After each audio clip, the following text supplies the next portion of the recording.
Sénégal, le président Macky Sall va-t-il amnistier Khalifa Sall et Karim Wade? On va poser la question à Mamadou Diouf, éditorialiste. Mamadou Diouf, bonjour, vous allez bien? Bonjour Michel. La question est posée, est-ce que le président Macky Sall a posé des pas qui puissent nous montrer à suffisance qu'il est prêt à faire un geste pour Khalifa Sall et puis Karim Wade?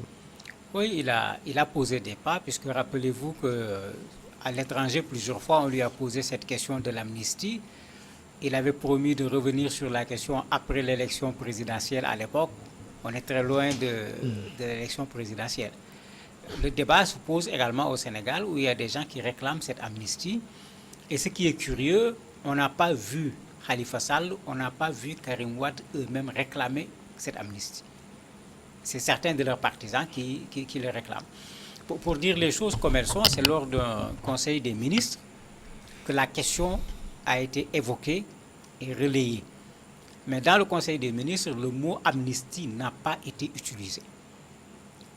Le conseil des ministres a parlé de faire en sorte que certains citoyens retrouvent leur éligibilité. Bon, il est clair que parmi les citoyens qui ont perdu leur éligibilité au Sénégal, les plus en vue, c'est Karim Wade, c'est bien sûr M. Khalifa Sall.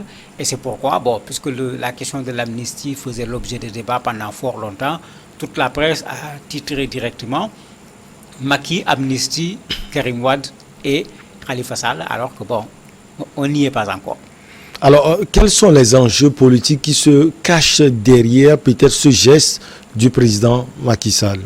Mais les enjeux peuvent être énormes, puisqu'il y a actuellement, autour du président de la République, des gens qui disent qu'il faut réunir la famille libérale.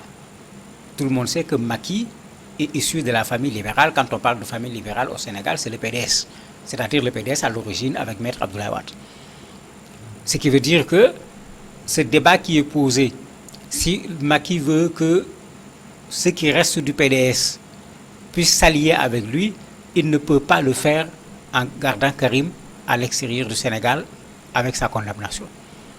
Donc pour que cela soit possible, il est indispensable que Karim puisse retrouver tous ses droits et qu'il puisse revenir au Sénégal parce qu'il semble vouloir venir vivre au Sénégal. Ça, c'est un aspect. Vous avez un autre aspect, on a fait des élections locales, on a fait des élections législatives. Sur ces deux élections, le pouvoir a perdu. Il faut dire les choses comme elles sont.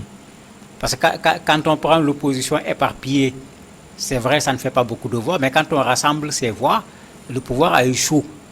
On le voit actuellement à l'Assemblée où ils ont perdu la majorité qu'ils avaient fabriquée en tirant un parmi les non-inscrits, puisqu'il y a Mimi Touré qui est sorti pour devenir non-inscrit. Ils n'ont pas la majorité aujourd'hui à l'Assemblée.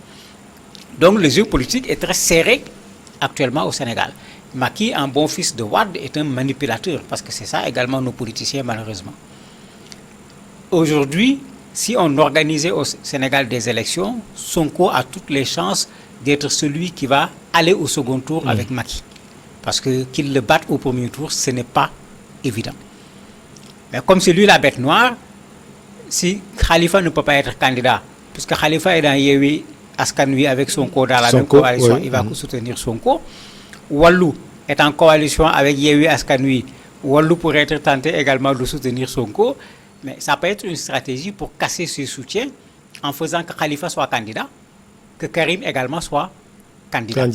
En ce moment, la coalition va être entre guillemets fragilisée, ce qui n'est pas tout à fait vrai, parce qu'eux, en mettant en place leur coalition, ils avaient été très clairs. On part ensemble aux élections locales. Au deuxième tour, on part ensemble aux élections législatives. À la présidentielle, qui veut devient candidat. Et au second tour, nous votons tous pour le candidat parmi nous qui est le mieux placé.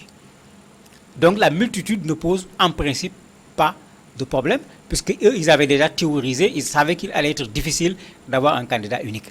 Et le président Macky Sall doit faire attention parce que la multitude de candidats peut l'amener à ne même pas arriver premier au premier tour. Parce que tous ces gens ont des partisans. Certains partisans pourraient ne pas voter si leur candidat ne se présente pas. Parce que le report de vote n'est pas automatique. Mais si leur candidat se présente, ils vont aller voter, même s'il va prendre 80 000 voix, mais c'est 80 000 voix de moins pour le président Macky Sall. C'est-à-dire, plus il y a des candidats, plus ces candidats ont des potentiels pour avoir des électeurs, moins le président Macky Sall a la chance d'avoir 50% plus 1. Donc c'est un jeu dangereux auquel il est en train de jouer. Et l'autre élément, les Sénégalais en ont marre des manipulations des politiciens et ils l'ont montré depuis 3 élections. Ils ont giflé aussi bien le pouvoir que l'opposition. Et moi je fais confiance à l'électorat sénégalais. Au bon moment, ils prendront la bonne décision, quelle que soit la manigance des politiciens, quel que soit le bord auquel ils appartiennent. Vous voulez dire que sur toutes les lignes possibles, l'électorat sénégalais a montré qu'il est fatigué de ces hommes politiques qui essaient de faire des calculs derrière. Mais il y a trop de deals. Même la sortie d'Aminata Touré, certains se posent la question, est-ce que c'est une vraie sortie? Certains se posent la question, est-ce que ce n'est pas une combine? Karim n'est pas au Sénégal aujourd'hui. Karim a quitté la prison sur la base d'un accord. Je me demande combien de Sénégalais sont au courant, pour ne pas dire presque aucun Sénégalais n'est au courant. Quand Idriss Seck était en prison, il est sorti dans les mêmes conditions. La dernière élection présidentielle, Idriss Seck est arrivé 2e. Il avait même commencé à contester le pouvoir de Macky Sall. À la dernière minute, c'est lui qui est aujourd'hui aux côtés du président de la République. Mais aujourd'hui, quand les politiques posent un acte, mais il y a très peu de Sénégalais pour accepter d'y croire ou accepter de jurer sur ce qu'un homme politique a fait, pour ne pas dire un politicien. Puisque finalement, on se demande, mais où sont les principes dans tout ce que les gens font? Où est l'éthique? Où est la morale? Vous avez vu, si Mme Aminata Touré avait été choisie présidente de l'Assemblée nationale, est-ce qu'elle aurait cette attitude? Est-ce qu'elle aurait cette attitude? Ben, finalement, donc, il y a des calculs égoïstes aussi. C'est le Sénégal, c'est les personnes, c'est des groupes. Les gens roulent pour qui? En tout cas, de plus en plus, on se rend compte qu'il n'y a pas beaucoup de gens qui roulent pour le Sénégal, alors que quand on fait de la politique, ça doit être pour le Sénégal, pas pour un groupe ou pour une personne. Alors, pour certains analystes aussi, le président Macky Sall serait en train de piocher le fils de Wade, Karim Wade, parce que c'est Walou Sénégal qui a poussé Yewwi à être à ce niveau, au niveau de l'Assemblée nationale. Est-ce possible ce calcul aussi, Mamadou? Mais non, ce n'est pas la réalité, c'est le contraire. C'est Yewwi qui a boosté le PDS. Le PDS était plutôt un PDS qui décline et qui continue d'ailleurs de décliner, puisque même après ces élections, il y a encore des gens qui ont quitté le bateau, y compris des gens qui étaient très proches de Karim Wade. Donc le PDS aujourd'hui, en tant que parti, a été porté par l'élan de Sonko d'abord, parce que c'est lui qui porte l'opposition, et par l'élan de Yewwi. C'est plutôt ça la réalité. C'est vrai qu'il y a encore au Sénégal des nostalgiques de Maître Abdoulaye Wade, qui, quand on dit PDS, c'est pas pour rien qu'ils ont fait de Maître Abdoulaye Wade la tête de liste de Wallu, alors que tout le monde sait qu'il ne va pas du tout siéger à l'Assemblée nationale. Mais c'était pour capter l'aura, le charisme de Maître Wade. Ça a marché, mais ça a marché dans un contexte où le travail de terrain a été fait par Sonko en particulier et par Yewwi Askan Wi. Donc, quand le PDS va aller se présenter tout seul, puisque c'est ça qui va faire la différence, est-ce que le PDS pourra avoir le même résultat que le PDS a eu au niveau de Wallu, qui est déjà une coalition, et en relation avec Yewwi Askan Wi? Puisque ce n'est pas le PDS qui a obtenu tous ces voix. Vous avez des voix de Yewwi dedans, puisqu'il s'était organisé pour que sur tel département qu'on vote pour Yewwi Askan Wi, sur tel autre département qu'on vote pour Wallu, c'est-à-dire là où se trouve le PDS. Il n'est pas clair qui a eu véritablement combien de voix. Alors, pour ces personnalités, Mamadou, qui pourraient être amnistiées, quel impact cela peut avoir sur elles? Ben, le premier impact, c'est la liberté. Bon, même l'amnistie, il faut qu'on fasse attention, parce que je disais tout à l'heure que le communiqué du Conseil des ministres ne parle pas d'amnistie. Le communiqué parle de rendre l'éligibilité à un certain nombre de citoyens. Et quand il s'agit de Karim et de Khalifa Sall, cela peut se faire de plusieurs manières. Il y a l'amnistie, et même quand il y a amnistie, on n'amnistie pas des personnes. Ça n'existe pas. On va amnistier une période, ou bien on va amnistier des faits.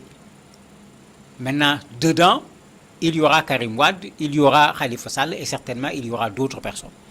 Ça ne sera pas les deux personnes qui vont être amnistiées. Vous avez d'autres qui disent non, le vrai problème se trouve au niveau du code électoral. Puisque c'est là-bas que se trouve le texte qui les empêche de pouvoir être candidats. Certains disent que ce n'est pas l'amnistie qu'il faut, c'est le code électoral qu'il faut revisiter, revoir ces deux articles qui créent ce problème. Si on revoit ces deux articles, on n'a plus besoin d'amnistie puisqu'ils deviennent de fait éligibles, puisque ce qui les empêchait d'être éligibles est enlevé. Il y a une troisième voie, mais je me demande si on va emprunter cette voie d'ici 15 mois, puisque comme j'ai dit tout à l'heure, Karim ne demande pas l'amnistie, Khalifa ne demande pas l'amnistie. C'est d'ouvrir à nouveau le dossier, de rejuger la chose. Mais en ce moment, combien de temps ça va prendre? Les élections risquent de passer sans pour autant que le problème ne soit réglé. Donc ça également, il est bon de le clarifier. Le Conseil interministériel n'avait pas dit amnistie, c'est les gens qui disent amnistie. Maintenant, pour eux deux, ça ne règle pas le problème. Surtout l'amnistie. Parce que l'amnistie signifie que tu as commis une faute. Pour des gens qui ont toujours dit je n'ai rien fait, accepter l'amnistie, c'est accepter leur culpabilité. J'ai fait quelque chose. Donc ça pose problème. Maintenant, bien sûr, Khalifa est sorti de prison, il n'a pas demandé. On lui avait demandé d'écrire, le président est prêt à lui accorder une grâce, il n'a jamais accepté. On a joué avec le contournement politique. Il y a un avocat qui a écrit pour son client et qui a ajouté le nom de Khalifa Sall. On est venu dire à Khalifa sort, il dit je ne sors pas. On l'a fait sortir. Donc pour dire que c'est malheureusement ça aussi le jeu des politiques, de sorte qu'après, quand on nous parle d'amnistie, quand on nous parle de quoi que ce soit, nous sommes obligés de nous interroger sur qu'est-ce qui se cache derrière toute cette manigance. Est-ce qu'il n'y a pas de la manipulation derrière? Alors, parlant de dossier Mamadou, il y a le dossier Sonko également. On peut l'ouvrir à tout moment parce qu'il est en vogue actuellement, Ousmane Sonko.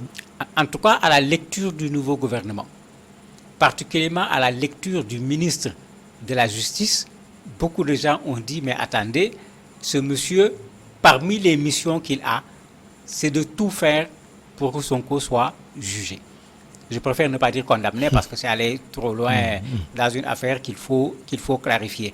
Donc effectivement, le ministre de la Justice, professeur de droit constitutionnel, il a été ministre de la Justice, c'est lui qui a fait le travail de la Constitution du Sénégal. Les gens s'interrogent sur son retour au niveau du gouvernement. Est-ce que ce n'est pas pour que Sonko soit jugé? Puisque je le disais tantôt, s'il y a quelqu'un qui menace véritablement le président Wade ou bien son parti ou bien sa coalition pour les prochaines élections présidentielles, c'est bel et bien Ousmane Sonko.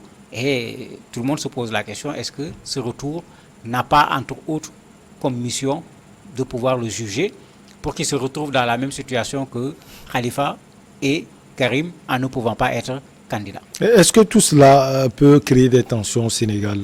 Une chose est claire aujourd'hui, vous attrapez Sonko, le Sénégal bouge. Jusqu'où, je ne sais pas. Mais vous avez des jeunes aujourd'hui, c'est même dangereux parce que ce n'est plus de la politique, ce n'est plus de la doctrine. Ça finit par j'allais dire, ressembler à du fanatisme. Tu parles de Sonko, il t'insulte sur les réseaux sociaux. Et ce n'est pas 3 ou 4, ils sont extrêmement nombreux. Et quand vous les entendez, ils sont clairs, c'est du touche pas à Sonko. Sur aucun plan. Ça rend la chose dangereuse quand même parce que Sonko est un citoyen, il doit pouvoir être jugé, blanchi ou condamné. Il ne faut pas qu'on mélange les genres quand même. Mais cela fait que toucher à Sonko pose un énorme problème aujourd'hui, ce qui pose en même temps un problème de droit. Sonko doit pouvoir être convoqué au tribunal, Sonko doit pouvoir être jugé. L'important, c'est que la justice fasse son travail de façon totalement impartiale. Mais aujourd'hui, avec la façon dont on a mélangé cette affaire avec la politique, quel que soit le résultat qui sortira de la justice, je ne suis pas sûr qu'on dira que c'est le droit qui a été dit. On dira toujours qu'il y a la main de la politique dedans. Merci beaucoup à vous, Mamadou Diouf. On va marquer la petite pause et derrière, on reçoit notre invité.